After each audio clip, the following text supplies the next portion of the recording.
Senhor Presidente da Associação Nacional das Profissões Liberais, a quem agradeço o convite, Sr. Presidente da Assembleia Municipal do Porto, Sr. Vereador da Câmara Municipal do Porto, Sr. Presidente da Associação Europeia ligada a estes setores, minhas senhoras, meus senhores, estão aqui representantes, pelo que eu ouvi, de várias ordens profissionais. Uma saudação também, já tive oportunidade de conversar um pouco com presidentes de associações congêneres a esta de Espanha e do Brasil, e quero saudá-los muito efusivamente. Minhas senhoras e meus senhores, eu respondi imediatamente com grande agrado ao convite que me foi dirigido por duas razões. A primeira, que acabou aqui de ser muito bem explicitada pelo Sr. Presidente da Assembleia Municipal do Porto, porque valorizo sempre todas as iniciativas da sociedade civil. Nós temos escassez de participação da sociedade civil no debate público nacional. Aliás, entendo, e tenho feito todos os possíveis para contrariar essa situação, entendo que nós temos um problema grave, que é o seguinte: nós temos um Estado que responde a muitos dos problemas do país, mas que, noutros casos, revela gravíssimas disfuncionalidades, como todos nós sabemos. Temos uma sociedade civil ainda relativamente inoperante e depois, entre o Estado e a sociedade civil, falta-nos uma coisa que é um espaço público de debate. E precisamos de construir esse espaço público de debate, porque é ele que pode aproximar as iniciativas da sociedade civil, na sua plena autonomia económica e social, do Estado, que tem as funções que todos nós lhe reconhecemos. E esse é um problema do país, e não tenho a mais pequena dúvida que esse problema prejudica fortemente Portugal. E basta fazer uma articulação, que é de correlação e de causalidade, creio eu, entre a efervescência das sociedades civis e o nível de desenvolvimento dos respectivos países. Sociedades civis fracas correspondem a países menos desenvolvidos. Sociedades civis mais vivas e mais dinâmicas correspondem a países bastante mais desenvolvidos. Não precisamos de sair do continente europeu e do espaço político da União Europeia para constatarmos isso mesmo. Daí que considero muito importante que as pessoas se organizem, seja lá por que motivo for, seja em função de que afinidade particular for, mas se organizem no sentido de terem uma presença ativa no debate nacional. E essa presença ativa não se deve resumir à enunciação dos problemas específicos das suas áreas de atividade, mas deve ser uma presença mais vasta, uma presença mais no sentido de contribuir para a qualificação do debate nacional em vários sentidos. Nós vivemos uma época de grave crise de tudo o que é mecanismo de representação democrática. A crise dos partidos políticos, a crise dos sindicatos, a crise das associações empresariais, a crise em geral de tudo aquilo que significa a representação, tem que ser devidamente tratada e tem que ser resolvida. Até porque estas instâncias de representação são absolutamente fundamentais. Nós podemos pugnar, e eu tenho pugnado até no SESC, por um reforço da componente participativa da nossa democracia. Mas uma democracia participativa em nenhuma circunstância se pode opor ou pôr em causa até o primado de dimensão representativa. Porque só verdadeiramente as democracias representativas é que garantem o respeito absoluto, entre outras coisas, pelos direitos e garantias fundamentais, por uma esfera de autonomia individual que tem que ser garantida nas sociedades contemporâneas. Sem pôr em causa o primado dos mecanismos da representação, temos que estimular a participação, porque estou convencido que essa participação também vai melhorar a qualidade da representação. Por outro lado, o debate. Nós só tomaremos boas decisões se tivermos boas discussões. Uma das razões fundamentais porque em Portugal se decide mal em muitas circunstâncias é porque essa decisão é precedida de uma discussão com pouca qualidade, uma discussão pouco rigorosa, uma discussão pouco informada, uma discussão até às vezes pouco séria. E é uma discussão desta natureza, naturalmente vai condicionar fortemente o decisor e vai concorrer de forma quase decisiva para que as coisas corram mal quando tem que se optar por este ou por aquele caminho. Portanto, tudo o que seja uma participação ativa da sociedade civil na vida nacional, para mim, é sempre algo que deve ser estimulado e a minha presença aqui significa isso mesmo. O meu respeito profundo por esta vossa iniciativa. Estas iniciativas, não, hoje em dia, eu tenho consciência que não é fácil promover iniciativas desta natureza.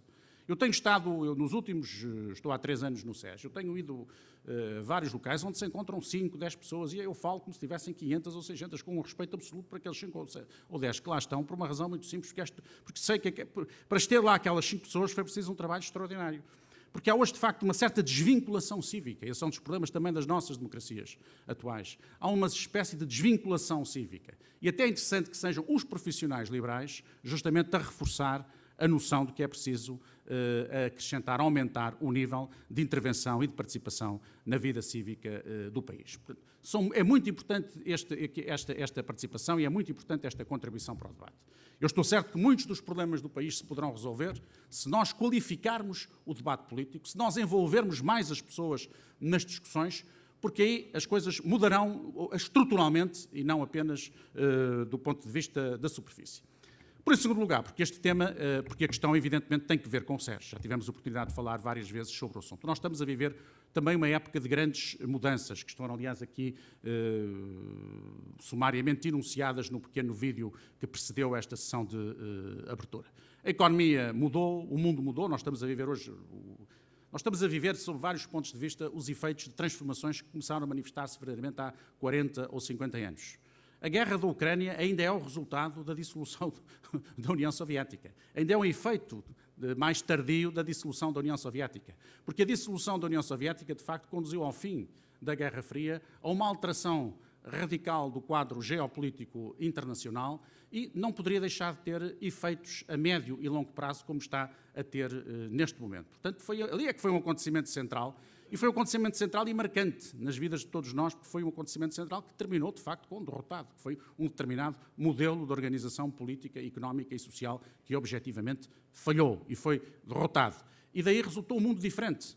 É um mundo melhor, sem sombra de dúvidas, é um mundo mais complexo, é um mundo com pontos de atrito maiores, é um mundo com uma diversidade maior, e isto resulta ainda disso. Estamos a viver um mundo, desse ponto de vista, as alterações geopolíticas são imensas e têm reflexos em todas as áreas da nossa atividade. As alterações geoeconómicas são extraordinárias. Nós acabamos de encomendar o SES, vamos publicar dentro de um mês e meio um estudo que encomendamos e que foi cuja elaboração foi da responsabilidade da Universidade do Minho, com a participação de vários especialistas oriundos de outras universidades portuguesas, que visa tentar perceber o seguinte: os efeitos que uma eventual adesão da Ucrânia e de outros países europeus à União Europeia vai ter, em geral, na Europa e, em particular, no sudoeste da Europa e, muito especificamente, em Portugal.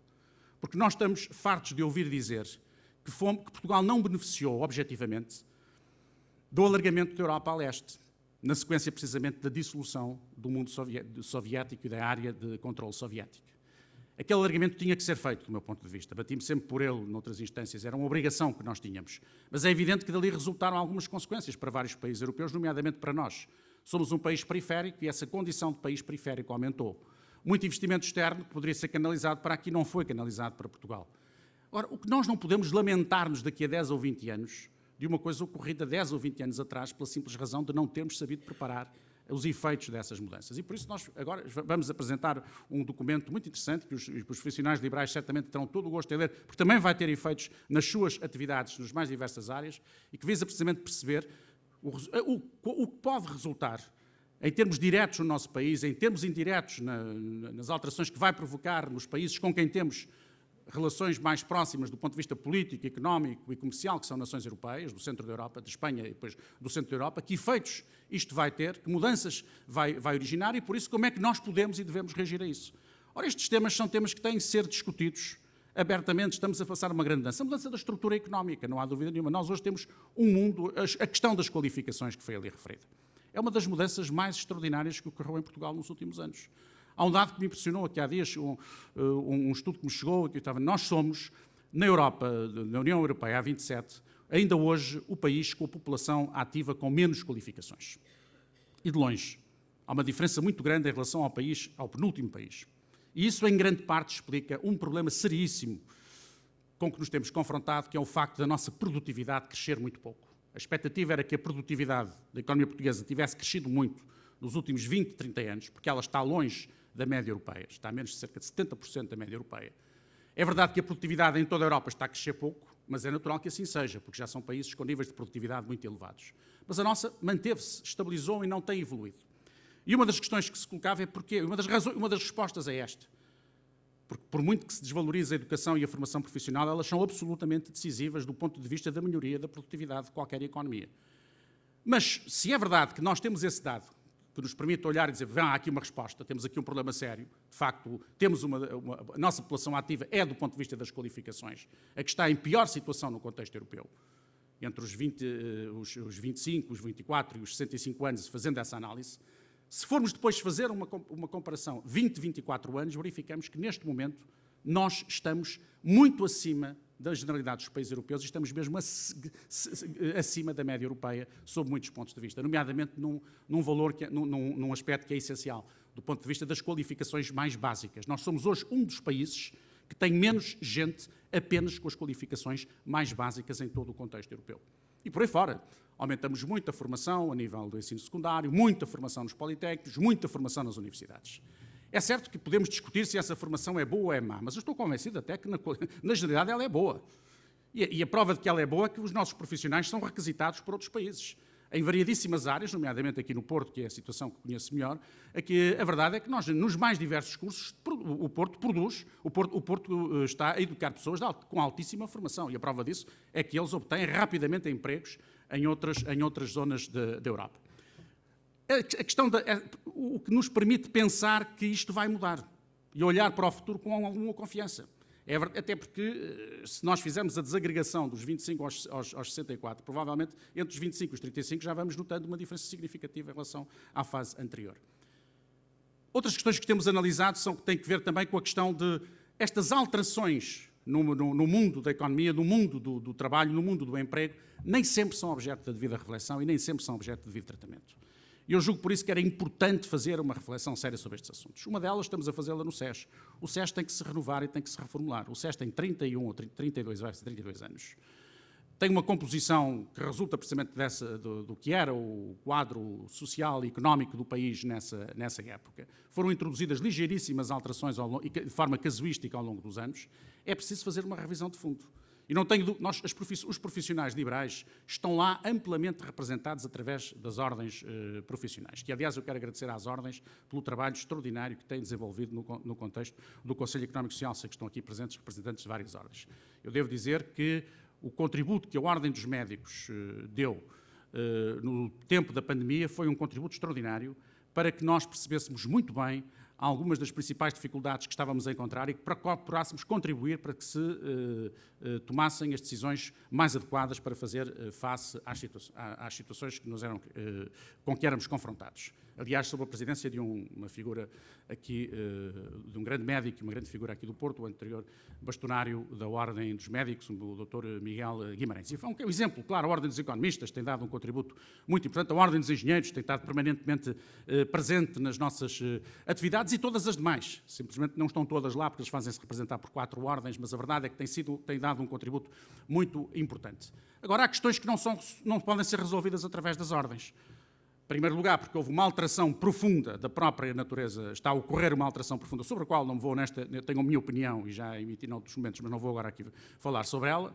Penso que é um assunto que ganha em ser tratado com a maior ponderação e com um espírito dialogante. As ordens desempenham um papel fundamental na sociedade portuguesa. Desempenharam no passado, desempenham e devem desempenhar no futuro. E julgo que qualquer alteração que se deva fazer, e entendo que há alterações que se devem fazer, e há mesmo necessidade de as fazer, devem ser feitas sempre num espírito de diálogo entre quem tem a competência legislativa de tomar as decisões finais e os responsáveis pelas ordens neste momento histórico preciso. Mas as ordens profissionais estão também numa fase de mudanças. Há muita coisa que não compete às ordens profissionais fazerem. Um dos maiores problemas de algumas ordens, já que foi dito pelo Sr. Presidente da Assembleia Municipal, porque foi alguém que desempenhou altas funções numa ordem, como a Ordem dos Engenheiros, um dos problemas é quando há uma confusão e quando as ordens, em vez de se concentrarem naquilo que são as suas competências e as suas funções, se desenvolvem uma atividade que é uma atividade legítima, mas própria dos sindicatos e não das ordens profissionais. E essa confusão, evidentemente, vai no sentido de prejudicar a imagem das ordens e depois quem está no poder, seja quem for, usará sempre isso no sentido de desvalorizar a participação das ordens. Isso significa que há coisas para além das ordens. Esta associação é muito importante e o país precisa de uma associação desta natureza. Porque há muitos problemas em Portugal, nos vários setores, na infinidade ou quase infinidade de atividades que aqui foram, aliás, também há pouco apresentadas, que correspondem aos vários profissionais liberais no nosso país, há muitos setores que têm que ser resolvidos e só podem ser resolvidos se existirem interlocutores válidos, de parte a parte, que permitam um diálogo fecundo do qual resultem as decisões que têm que ser tomadas. Portanto, não há dúvida nenhuma que há aqui um vazio. Eu também tenho grande expectativa em relação ao que vai ser o vosso trabalho no futuro.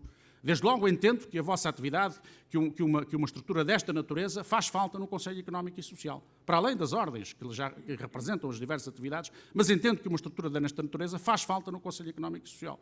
E não é a mim que compete decidir, é a Assembleia da República que competirá dentro de alguns meses, porquanto os partidos políticos já assumiram o compromisso de se empenharem na mudança da lei do Conselho Económico e Social, competirá a Assembleia da República, mas estou certo que todos os partidos têm abertura para equacionar essa possibilidade. Nós temos que alterar a composição e temos que introduzir no plenário, temos que colocar no plenário do Conselho Económico e Social representantes de outros setores que representam novas realidades com que estamos confrontados. Portanto, há aqui um papel muito importante que podem e devem desempenhar e é com grande expectativa que nós vamos olhar de futuro para a vossa atividade.